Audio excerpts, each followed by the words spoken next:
What is up, players? It's Warboss Tay back up in this mug. Today we're unboxing the Adeptus Custodes Custodian Wardens. There's 5 to the box, and you can either build them up as Custodian Wardens, or you can turn one of them into a Shield Captain, or you can turn one of them into a Vexillus Praetor. That's the guy with the standard on the end. They can either be built up with Custodian Spears or Castellan Axes. The axes are more for close combat, and the spears are a little bit more for durability, I think. And so we're going to be diving into the pamphlet here. It goes through the building instructions for each one. They're not interchangeable. I don't believe they are. Well, maybe you could, but I would rather play it safe. The only bits that are interchangeable are like the heads, but I think even like the arms, they have to go specifically to each figure they're supposed to go on to. The little nubs are angled in such a way that they're supposed to fit a certain way on each one. So there it shows you the different options and how you can switch one out for the other. If you don't want to build the special characters, then the special character models, not special characters, then you can build them up as regular wardens. And then you've got the stats in the back. Pack of 5 bases there, and then you've got 2 full-size sprues here. Each of these figures is bits. Each of the bits on these 2 frames are packed with detail, and the fact that they got so much on these 2 frames is really great also. They really utilized all of the space to make as much use as they could of their available resources, which I think is really great because each of these bits is festooned with detail. There's trim and filigree and little intricate designs on everything from the hip guards to the breastplates, obviously, the shoulder pads. They all have the same right shoulder pads, but their left shoulder pads are all individually sculpted. So you've got their weapons, you've got the Guardian Spears and the Castellan Axes. I like how you can switch just only their heads, and the heads are interchangeable, but the main body of the weapons are the same.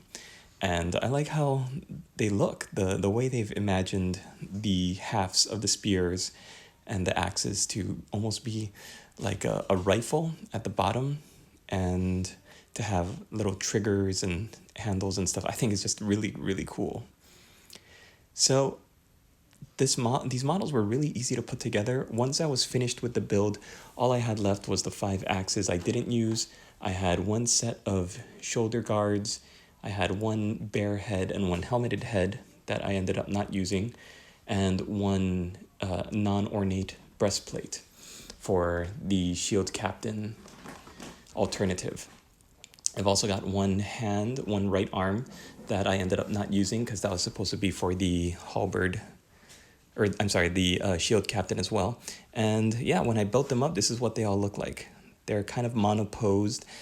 Even I think the arms are supposed to go on at a certain angle, and they're kind of stuck that way. You can, of course, shave down the nub that the arms slot into on the torso to make them at a different angle, but I kind of like the way they look on the box. The way they look on the box works for the sculptors, so I decided to follow them, and here we go. I've gone with the build on the box, except I don't have any of these guys using axes.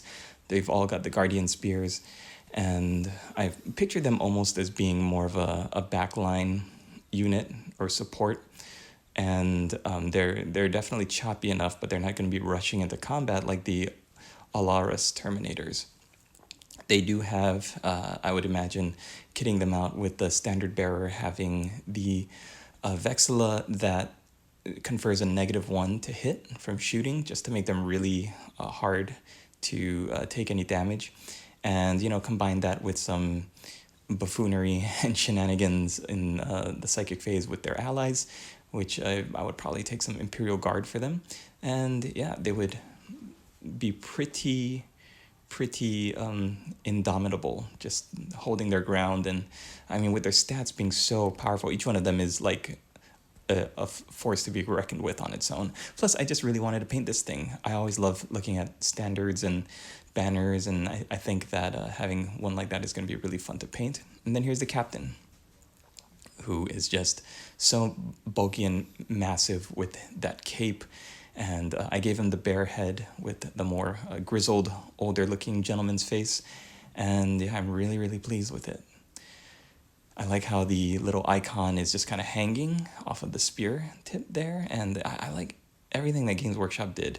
All of the little bits and bobs hanging from their waists and from the weapons. The standard is just beautiful, and there's like so much detail on all of these guys. I give this kit a thumbs up. It was a bit pricey, but I think you're going to have a small Custodian army anyways. The Custodians aren't meant to be a huge horde army. They're very compact. They're like a small little golden bowling ball, and you're just going to smash through the enemy lines with them.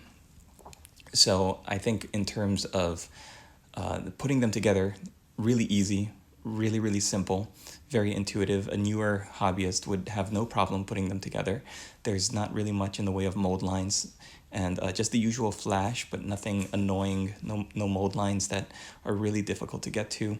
So yeah, in terms of the hobby, A+, thumbs up.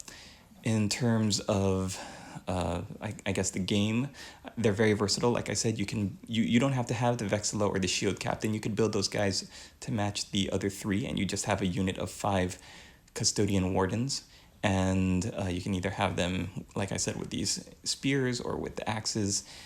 And yeah, I just wanted to kit them out so that they could be a little bit more fun to paint. You got the flag, the icon, and you got this guy. Like, just looks so great. So that'll do it for this video, guys. Thanks for watching. I hope you enjoyed this unboxing, the look at the sprues and the instructions and everything you get, and I hope you enjoyed seeing them all built up. It was a really fun build for me, and I hope you enjoyed it. Click the link below to go to my blog and read some of my behind-the-scenes thoughts on this model, or all the models in this kit. And also, if you'd like to buy one yourself. Thanks for watching, and I hope you're all having a great day out there. We'll see you in the next video. Latest, players!